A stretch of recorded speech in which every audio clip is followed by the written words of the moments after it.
কিছুদিন পরে বাংলাদেশে নির্বাচন হবে, জাতীয় নির্বাচন। এবার তো মাশাআল্লাহ প্রবাসীদেরকেও মনে হয় সুযোগ দেওয়া হচ্ছে ভোট দেওয়ার। এই পশ্চিমা রাজনীতি এটা মূলত ইসলামের রাজনীতি নয়। এটা কি আমরা জানি? না, এটা আমরা জানি না। এটা আমরা মনে করি রাজনীতি আবার করবো তো সমস্যা কি, এর সাথে ইসলামের কি সম্পর্ক? রাজনীতির সাথে ইসলামের কোনো সম্পর্ক নেই।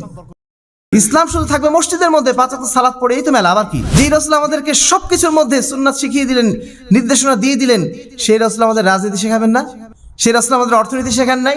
সেই রাসূল আমাদের ব্যবসা শেখান নাই? তাহলে আপনি কিভাবে বলছেন যে এই যুগে এটা চলবে না? ইসলাম কি শুধু আল্লাহ রসুলের যুগের জন্য? আমি রাজনীতি করবো, খুব ভালো কথা, কিন্তু রাজনীতি করবো কার তরিকায়? আগে জেনে নেবো যে আল্লাহ রসুল কি আদর্শ শিখিয়েছেন আমাকে। আহলে হাদিস আন্দোলন বাংলাদেশ, আসুন পবিত্র কুরআন ও সহিহ হাদিসের আলোকে জীবন গড়ি। কিছুদিন পরে আপনার আগামী ফেব্রুয়ারি মাসে বাংলাদেশে নির্বাচন হবে, জাতীয় নির্বাচন।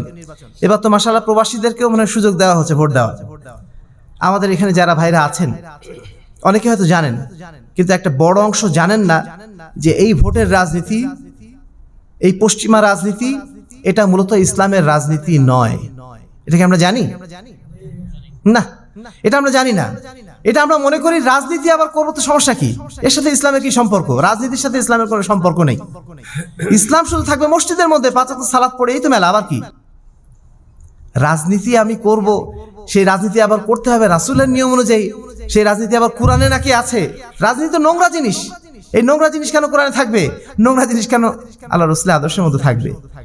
এই ধরনের চিন্তা চেতনা আমাদের এইখানে যারা উপস্থিত আছি, বাইরে যারা আছে তাদের কথা বাদই দিলাম, এখানে যারা উপস্থিত আছি তাদের মধ্যেও অনেকের মধ্যে আছে, আছে না? আমরা মনে করেছি, আর আরো কিছু আছেন তারা মনে করেন যে না, এই যুগে আসলে এটা ছাড়া উপায় নেই। তারা মনে করেন যে না, এই রাজনীতি ইসলামের রাজনীতি না বটে, কিন্তু এই যুগে এটা ছাড়া উপায় নাই। এটা মনে করেন আমাদের এখানে যারা উপস্থিত আছেন তার প্রায় অর্ধেকই, আমি ধরে নিচ্ছি অর্ধেকই প্রায় এখানে মনে করেন যে এই রাজনীতি ছাড়া উপায় নাই। এই যে চিন্তাধারা, এই যে কথাগুলো আমরা বলছি, এই কথাগুলো শুধুমাত্র কথা না, এগুলো আমাদের ইমানের সাথে সাংঘর্ষিক কথা। আমরা বিশ্বাস করেছি আল্লাহ রাব্বুল আলামিনকে কি বলে বিশ্বাস করেছি? আমাদের খালেক, আমাদের রাজেক বলে বিশ্বাস করেছি। আরেকটা জিনিস হিসেবে বিশ্বাস করা দরকার ছিল, তিনি হচ্ছেন আমাদের ইলাহ, তিনি আমাদের কি মাবুদ, মানে যার আনুগত্য করতে হয়, যার দাসত্ব করতে হয়, যার বিধানকে মেনে চলতে হয়। এই জায়গাটা যখন আমি বলছি, তখন আমরা যখনই চিন্তা করছি যে না, রাজনীতি মানে এখানে ইসলামের কোনো নির্দেশনা নাই, আল্লাহ রাব্বুল আলামিন আমাদেরকে রাজনীতি সম্পর্কে কিছু বলে দেন নাই, এই কথা যখনই আমি বলছি তখন আমার সরাসরি ইমানের সাথে সংঘর্ষ বেঁধে যাচ্ছে। কারণ আল্লাহ রাব্বুল আলামিন এই দুনিয়াতে চলার জন্য আমাদের সমস্ত বিধিবিধান সবকিছু শিখিয়ে দিয়েছেন, দেন নাই? আমাদের রাসূলের মাধ্যম দিয়ে তিনি সবকিছু শিখিয়ে দিয়েছেন, এমনকি কিভাবে পেশাব পায়খানা করতে হবে, কিভাবে পানি খেতে হবে। শুধু এক গ্লাস পানি খেতে গেলে আপনাকে 5টা সুন্নাত ফলো করতে হয়। যেই রাসূল আমাদেরকে সবকিছুর মধ্যে সুন্নাত শিখিয়ে দিলেন, নির্দেশনা দিয়ে দিলেন, সেই রাসূল আমাদের রাজনীতি শেখাবেন না? সেই রাসূল আমাদের অর্থনীতি শেখান নাই? সেই রাসূল আমাদের ব্যবসা শেখান নাই? তাহলে আপনি কিভাবে বলছেন যে এই যুগে এটা চলবে না? ইসলাম কি শুধু আল্লাহ রসুলের যুগের জন্য, নাকি এই যুগের জন্য? কিয়ামত পর্যন্ত যতদিন আসবে, কিয়ামত পর্যন্ত যতদিন আসবে, ইসলাম একদম কিয়ামত পর্যন্ত আমাদের জন্য বাধ্যতামূলক, সর্বক্ষেত্রে বাধ্যতামূলক। আমরা হয়তো অনেক কিছু পারি না আমাদের দুর্বলতার কারণে, ইমানের দুর্বলতার কারণে, কিন্তু এই বিশ্বাস তো আমাদেরকে অবশ্যই রাখতে হবে, ইসলামে অবশ্যই রাজনীতি আছে। সেই রাজনীতি হচ্ছে ইসলামী খেলাফতের রাজনীতি।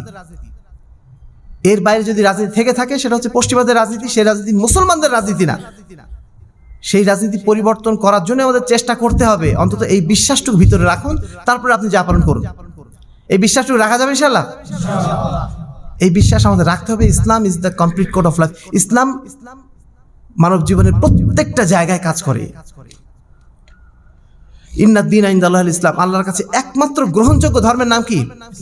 ইসলাম ছাড়া অন্য কোনো ধর্ম গ্রহণযোগ্যই না। ইসলাম ছাড়া অন্য কোনো মতবাদ, মতাদর্শ কোনোটাই গ্রহণযোগ্য না। এই বিশ্বাসটাও আমাদের অধিকাংশ মুসলমানের মধ্যে নাই। সম্মানিত উপস্থিতি, তাহলে মৌলিক দুটো কারণ বলেছি, একটা হচ্ছে মুসলিম উম্মাহর জাহালাত বা মুসলিম উম্মাহর মূর্খতা, আর দ্বিতীয়ত বাইরের বিভিন্ন সংস্কৃতি আমাদেরকে এমনভাবে আঁকড়ে ধরেছে যে সেই সংস্কৃতির মধ্যে ডুবে যে আমরা ইসলাম থেকে দূরে সরে গেছি। সেটা আমরা বললাম কিছু আকাদিয়া অর্থাৎ বিশ্বাসগত কিছু, আরো কিছু আছে কিছু সংস্কৃতিগত, যে সংস্কৃতি থেকে আমরা অনেক সময় বেরিয়ে আসতে পারি না। জন্মদিন পালন করা, জন্মদিন আমরা পালন করি, তাই না? এটা কি মুসলমানদের সংস্কৃতি? আমরা নিউ ইয়ার, নতুন বর্ষ পালন করি, এটা কি মুসলমানদের সংস্কৃতি? এগুলো আমরা ছোটখাটো বিষয় মনে করি, এগুলো কি ছোটখাটো? আল্লাহ রাসূল বলছেন মান তাশাব্বাহা বিকওমিন ফাহুয়া মিনহুম, যে ব্যক্তি যে সংস্কৃতির অনুসরণ করে সে তাদেরই অংশ হয়ে যায়। যে ব্যক্তি খ্রিস্টানদের সংস্কৃতি অংশগ্রহণ করবে তার অবস্থান কোথায় হবে? খ্রিস্টানদের মধ্যেই। সম্মানিত উপস্থিতি, তাহলে এই সমস্ত বিষয়গুলো থেকে আমাদের এই সমস্ত বিষয়গুলো আমাদের জানা কেন প্রয়োজন? কারণ আমরা সংস্কার চাই। আহলে হাদিস আন্দোলন মানে এটা কি আন্দোলন? সংস্কার আন্দোলন। সংস্কার সম্পর্কে আপনি যদি না জানেন যে কোথায় সংস্কার করতে হবে তাহলে তো বিভ্রান্ত হয়ে যাবেন। প্রথমেই আমাদের যেটা জানা দরকার যে আমরা মুসলিম উম্মাহ জাহালাতের মধ্যে ডুবে আছি। দ্বিতীয়ত বাইরের সংস্কৃতির মধ্যে আমরা ডুবে আছি। এখন সংস্কার করতে গেলে আমাদের এই দুই জায়গাতেই সংস্কার করতে হবে। প্রথমত আমাদেরকে জ্ঞানের জাগরণ গড়ে তুলতে হবে, আমাদেরকে একটা জ্ঞান ভিত্তিক সমাজ গড়ে তুলতে হবে যেখানে আমরা সব কিছু করবো কিভাবে করব? জেনে শুনে। যা কিছু বলবো জেনে শুনে বলবো, যা কিছু করব জেনে শুনে করব। এই কাজগুলো কি করা যাবে ইনশাআল্লাহ? তলাবুল ইলমি ফরিদাতুন আলা কুল্লি মুসলিমিন, প্রত্যেক মুসলমানের জন্য আল্লাহ রাব্বুল আলামিন কি ফরজ করে দিয়েছেন? জ্ঞান অর্জন করা ফরজ করে দিয়েছেন। আপনি বলবেন আমি তো মূর্খ মানুষ, আমি মাত্র 5 পর্যন্ত পড়েছি, 6 পর্যন্ত পড়েছি, আমি সারাদিন ওয়ার্কশপে কাজ করি, আমার জ্ঞান অর্জনের সুযোগ কোথায়? এই কথা যদি বলেন আপনি, এই কথা বলার মতো ভাই অনেকে আছেন। সম্মানিত উপস্থিতি, এই কথাগুলো বলা যাবে না, বলার সুযোগ নেই। একজন মুসলমানের জন্য জ্ঞান অর্জন করা আবশ্যকভাবে ফরজ। যতটুকু তার সক্ষমতা আছে, যতটুকু তার সুযোগ আছে, ততটুকু তাকে জানতেই হবে। আমরা কেউ না জেনে কোনো কাজ সাধারণত করি না। আপনারা যারা এখানে আসছেন অনেকে হয়তো ওয়ার্কশপে কাজ করেন, ওয়ার্কশপে কাজ করেন ঠিক আছে, কিন্তু আপনাদের অনেক সময় ডাক্তারের কাছে যাওয়া লাগে না? আপনি জানেন না যে কোন ডাক্তার ভালো, কোনো বিষয় হয়তো জানেন, আপনি জানেন না যে কোন ডাক্তার ভালো, তখন আপনি কি করেন বলেন তো? যে কোনো এক ডাক্তারের কাছে যান, চোখ বন্ধ করে এক ডাক্তারের কাছে যান। আপনি নিজে যদি জানেন যে না ওই ডাক্তার হচ্ছে এই শহরের সবচেয়ে ভালো ডাক্তার, তার কাছে যান। যদি নিজে না জানেন কি করেন? আরেকজনের কাছে জিজ্ঞেস করেন যিনি জানেন। ফাসআলু আহলা যিকরি ইন কুনতুম লা তাআলামুন, নিজে জানলে যে জানে তার কাছে জিজ্ঞেস করে আসেন। কিন্তু তারপরেও যার কাছে জিজ্ঞেস করেন, করার পরে আপনি একটাতে কিন্তু সন্তুষ্ট হন না, আরো দুটা লোকের কাছে জিজ্ঞেস করেন যে ওই লোকটাতে ওই ডাক্তারের কথা বললো, আমি আরেকজনের কাছে একটু শুনে নিই, আমি আরেকজনের কাছে একটু শুনে নিই। 3-4 জায়গায় শুনে আপনি নিশ্চিত হন যে না এই লোকটা সঠিক ডাক্তার, তার কাছে আপনি যান। তার মানে আপনি কিন্তু না জেনে কোনো কাজ সাধারণত করেন না। একদম পাগল ছাড়া সাধারণত না জেনে কোনো কাজ করেন না, কারণ সেটাকে আপনি গুরুত্বপূর্ণ মনে করেন। ঠিক তেমনই ভাবে আপনি যেই দিন পালন করছেন, যেই দিনের মাধ্যম দিয়ে আপনি দুনিয়াতে সফলতা পেতে চাচ্ছেন, যেই দিনের মাধ্যম দিয়ে আপনি কাল কিয়ামতের ময়দানে আল্লাহর কাছে মুক্তি পেতে চাচ্ছেন, সেই দিনকে জানার জন্য আমার আপনার পরিশ্রম করতে হবে না? আপনি বলতে পারবেন আমি মূর্খ, ব্যাস আমার আর কিছু জানার দরকার নেই, তাহলে তো আপনি ভুল পথে চলে যাবেন। এই জন্য কতদিন বলেছিলাম যে ইমাম শাফির একটা কথা, তিনি বলছিলেন লাউ উযিরাল জাহিলু লিজাহলিহি লাকানাল জাহলু আফদালু মিনাল ইলমি। যদি কোনো জাহেল ব্যক্তি, কোনো ব্যক্তি বলতো, কোনো জাহেল ব্যক্তিকে আল্লাহ রাব্বুল আলামিন কাল কিয়ামতের ময়দানে মুক্তি দিতেন এই কারণে যে সে জাহেল, সে কিছু জানে না, তাহলে জ্ঞান অর্জনের চেয়ে মূর্খ থাকাটা ভালো ছিল। কারণ মূর্খ থাকলে সে ব্যক্তি আল্লাহর কাছে যে বলতে পারবে আল্লাহ আমি মূর্খ ছিলাম, এই জন্য কিছু করতে পারিনি, 5 ওয়াক্ত সালাত আদায় করিনি, কেন করিনি? মূর্খ ছিলাম তাই করিনি। তো এটাই যদি একটা যুক্তি হতো, এই যুক্তির মাধ্যম দিয়ে যদি আল্লাহর কাছে মুক্তি পাওয়া যেত, তাহলে আল্লাহ বলতেন তোমরা জ্ঞান অর্জন না করে মূর্খ থাকো সবাই। আল্লাহ রাসূল বলতেন জ্ঞান অর্জন না করে তোমরা মূর্খ থাকো, কারণ মূর্খ থাকলে আল্লাহর কাছে মুক্তি পাওয়া যাবে সহজেই। এই কথা কি যুক্তিসঙ্গত? সম্মানিত উপস্থিতি, সুতরাং জ্ঞান অর্জন আমাদের করতেই হবে। ফাআলাম আন্নাহু লা ইলাহা ইল্লাল্লাহ ওয়াস্তাগফির লিযামবিক, তুমি আগে জেনে নাও যে আল্লাহ ছাড়া কোনো মাবুদ নেই, আল্লাহ ছাড়া কারো আনুগত্য করা যায় না, আল্লাহ ছাড়া কারো কাছে মাথা নত করা যায় না। তারপরে তুমি আল্লাহর কাছে ক্ষমা চাও, সেটা পরে। আমল করো পরে, আগে জানো। জানার পরে আল ইলমু ক্বাবলাল কওলি ওয়াল আমালি, যে কোনো কথা বলার আগে, কাজের আগে কি করতে হবে? মুসলিম উম্মাহকে আমরা আহলুল হাদিসরা যেটা বলি যে আমাদেরকে আগে জানতে হবে, তারপর যে কোনো কাজ, যেই কোনো ইবাদতের আগে আমি জেনে নেব ইবাদতটা আল্লাহর রাসূলের তরিকায় আমি করতে পারছি কিনা। আমি রাজনীতি করবো, খুব ভালো কথা, কিন্তু রাজনীতি করবো কার তরিকায়? আগে জেনে নেব যে আল্লাহর রাসূল কি আদর্শ শিখিয়েছেন আমাকে, সাহাবায়ে কেরাম কি আদর্শ দিয়েছেন রাজনীতি করার জন্য, নেতৃত্ব নির্বাচন করার জন্য, এটা আমাকে আগে জানতে হবে। আমি অর্থনীতি করতে গেছি, আমি ব্যবসা করছি, আমাকে অবশ্যই জানতে হবে আমার ব্যবসাটা হালাল পদ্ধতিতে হচ্ছে নাকি হারাম পদ্ধতিতে হচ্ছে, এখানে কোনো সুদ ঢুকে যাচ্ছে না তো, এখানে কোনো অন্যায় ঢুকে যাচ্ছে না তো, আমাকে কতটুকু যাকাত দিতে হবে, এই বিষয়গুলো যদি না জানি আমরা নিঃসন্দেহে পথভ্রষ্ট হয়ে যাব। এই জন্য আহলে হাদিস আন্দোলনের মূল দাওয়াত হচ্ছে জ্ঞানের দাওয়াত, জ্ঞান অর্জনের দাওয়াত। আমরা যেন জ্ঞান অর্জন করে তারপরে সব কাজগুলো করার চেষ্টা করি। এবং জ্ঞান অর্জন করলে ফায়দাটা কি? জ্ঞান অর্জন করলে আমরা হকের পথটা আমার কাছে পরিষ্কার হয়ে যাবে। জ্ঞান অর্জনটা হচ্ছে অন্ধকার রাতের টর্চ লাইটের মতো। যদি আপনার হাতে টর্চ লাইট থাকে আপনি খুব সুন্দরভাবে অন্ধকার রাত পাড়ি দিতে পারবেন। আর যদি টর্চ লাইট না থাকে কি হবে? পতন ঘটবে যে কোনো সময়, যে কোনো সময় আপনি ভুল পথে চলে যাবেন, যে কোনো সময় আপনার উপরে বিপর্যয় নেমে আসবে। এই জন্য ইলম অর্জন করা, জ্ঞান অর্জন করাটা আমাদের প্রথম ফরজ দায়িত্ব। 2 নম্বর যেটা দায়িত্ব, জ্ঞান অর্জন করার পরে যেটা যা জেনেছি সেটা কি করতে হবে? সেই অনুযায়ী আমল করতে হবে। সবকিছু আপনার কাছে আছে, ব্যবহার করলেন না। আপনার কাছে টর্চ লাইট আছে, টর্চ লাইট বন্ধ করে আপনি হাঁটছেন, আপনি নিঃসন্দেহে ভুল পথে যাবেন, তাই না? টর্চ লাইট কিন্তু আছে আপনার হাতে, কিন্তু টর্চ লাইট আপনি জ্বালাচ্ছেন না, তাহলে তো হবে না। অবশ্যই আপনি যা জেনেছেন সেই জানা অনুযায়ী আপনার আমল করতে হবে। আপনি জানেন এটা আপনার জন্য অন্যায় কাজ, জানার পরে আপনি যদি ওটা আবার করেন, নিঃসন্দেহে যে জানে না তার চেয়ে বড় অন্যায় আপনি করলেন। আপনি জানেন যে সুদ হারাম, জানার পরে আপনি আবার সুদ খাচ্ছেন, ভাবছেন যে 2-4 দিন খেয়ে নিই তারপরে আবার না হয় তওবা ইস্তেগফার করে নেবো, একবার ওমরায় যাবো। আপনাদের তো সৌদি আরবে যেহেতু আছেন, যখন তখন ওমরায় যাওয়ার সুযোগ, মনে করুন ওমরায় যেয়ে সব সাফা করে আসবো। এই সমস্ত চিন্তা ভাবনা করা যাবে না। যতটুকু জেনেছি ততটুকু আমল আমাকে করতে হবে, এটা আমাদের দ্বিতীয় দায়িত্ব। 3 নম্বর কাজ হচ্ছে, আমরা যতটুকু জেনেছি জানার পরে আমাদের দায়িত্ব শেষ হয়ে যায় না। একজন মুসলিমের দায়িত্ব অনেক। একজন মুসলমান যে জানে, যে সচেতন, তার দায়িত্ব অনেক। তৃতীয় যে কাজ, জানার পরে মানুষকে জানানো। আমার পাশের ভাইটা, ওই ভাইটা সালাত আদায় করে না, আমার দায়িত্বটা কি? তাকে অবশ্যই সালাত আদায়ের জন্য পরামর্শ দেওয়া, আহ্বান করা, যেতে হবে তোমাকে সালাত আদায়। কেন তুমি যাবা না? তুমি তো পথভ্রষ্ট হয়ে যাচ্ছ। একজন ব্যক্তি যখন সাইকেল চালিয়ে যাচ্ছে, চট করে পড়ে গেল, আপনি দৌড় মেরে যে তাকে তুলে ফেলেন, তাই না? তার পায়ে কোথাও লাগলো কিনা, তাকে হাসপাতালে যাওয়ার ব্যবস্থা করেন। কেন? কারণ লোকটা বিপদগ্রস্ত হয়েছে। কিন্তু ওই লোকটার চেয়ে 1000 গুণ বড় বিপদগ্রস্ত কোন ব্যক্তি? যে সালাত আদায় করে না। যেই ব্যক্তি শিরকের মধ্যে লিপ্ত আছে, যে ব্যক্তি বেদাতের মধ্যে লিপ্ত আছে, সেই ব্যক্তি আরো 1000 গুণ বিপদের মধ্যে আছে। ওই মানুষটাকে উদ্ধার করতে হবে না? আল্লাহ রাসূল সাল্লাল্লাহু আলাইহি ওয়াসাল্লাম একদিন আলী রাদিয়াল্লাহু তাআলা আনহুকে ডাক দিলেন। কোন সময় ডাক দিলেন? খায়বার যুদ্ধের সময়। খায়বার যুদ্ধের সময় রাতের বেলা তারা বের হচ্ছেন সেনাবাহিনী নিয়ে। ফজরের সময় তাদের উপর আক্রমণ করবেন, তাদের হাতে হয়তোবা ওই ইহুদিদের মৃত্যু হবে।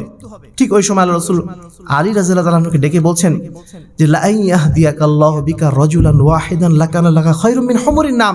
হে আলী, তুমি তো যাচ্ছ, তুমি তো ইহুদিদের উপর আক্রমণ করবে, তোমার আক্রমণে বহু মানুষ হয়তো মারা যাবে, কিন্তু জেনে রেখো তোমার দ্বারা একজন মানুষ নিহত হওয়ার চেয়ে যদি তোমার দ্বারা একজন মানুষ হেদায়েত প্রাপ্ত হয়, একজন মানুষ যদি হকের পথে আসে, সেটা তোমার জন্য আরবের সবচেয়ে গুরুত্বপূর্ণ সম্পদ, সবচেয়ে গুরুত্বপূর্ণ ওই গনিমত, লাল উটের চেয়ে বেশি উত্তম হবে।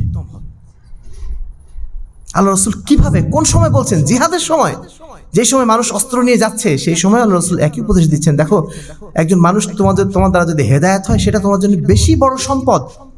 আপনি হয়তো আপনার দোকানের কর্মচারী যে, তাকে দিয়ে আপনি ব্যবসা করাচ্ছেন, সেই লোকটা ব্যবসা করার মাধ্যম দিয়ে হয়তো অনেক ইনকাম আপনার হচ্ছে, কিন্তু ওই ছেলেটা আপনার সালাত আদায় করে না, সালাতে যাওয়ার আপনি সুযোগও দিচ্ছেন না। যদি আমি সালাতে যাওয়ার সুযোগ দিই, তাহলে আমার ব্যবসা বন্ধ হয়ে যাবে, এই চিন্তা করে তাকে আপনি উঠতে দিচ্ছেন না।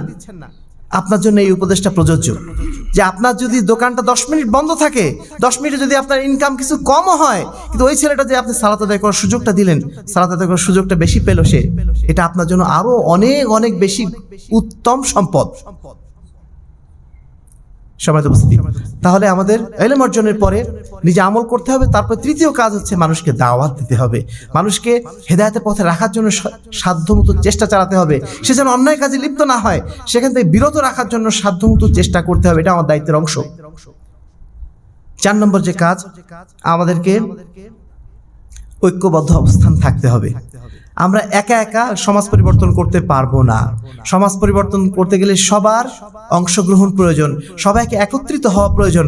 এটা আমরা সবাই বুঝলেও আমরা অনেক সময়, আমরা আহলুল হাদিস যারা আছি, আমরা যারা আলেম ওলামা আছি, তারা অনেক সময় এটা বুঝতে ব্যর্থ হয়ে যাচ্ছি।